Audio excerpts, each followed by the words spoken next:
வாழ்க வளமுடன். இன்றைக்கி நாட்டுக்கோழி வாங்கிட்டு வந்திருக்காங்க. நாட்டுக்கோழி கழுவி வச்சுட்டேன் ஃப்ரெஷ்ஷாக.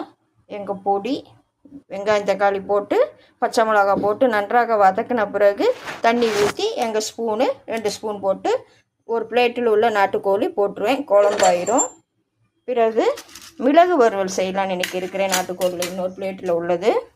அதுக்கானது சோம்பு, மிளகு, ஜீரகம், வரமிளகா 5, மல்லி, வரமல்லி, அப்புறம் தேங்காய். இதெல்லாம் ஒரு கொஞ்சோண்டு ஆயில் ஊற்றிட்டேன் பாருங்கள். நன்றாக வதக்கின பிறகு மிக்சியில் போட்டு அரைச்சி அந்த பிளேட்டில் உள்ள சிக்கன் போட்டுட்டு ஒரு டம்ளர் தண்ணி ஊற்றி 5 விசில் விட்டு இறக்கணும். இன்னொன்று, இது ஆட்டோட ஈரல் வாங்கிட்டு வந்திருக்காங்க. அதோட வெங்காயம் வதக்கணும். ஆயில் ஊற்றி உளுந்தம்பருப்பு வரமிளகா போட்டு வதக்கி வெங்காயம்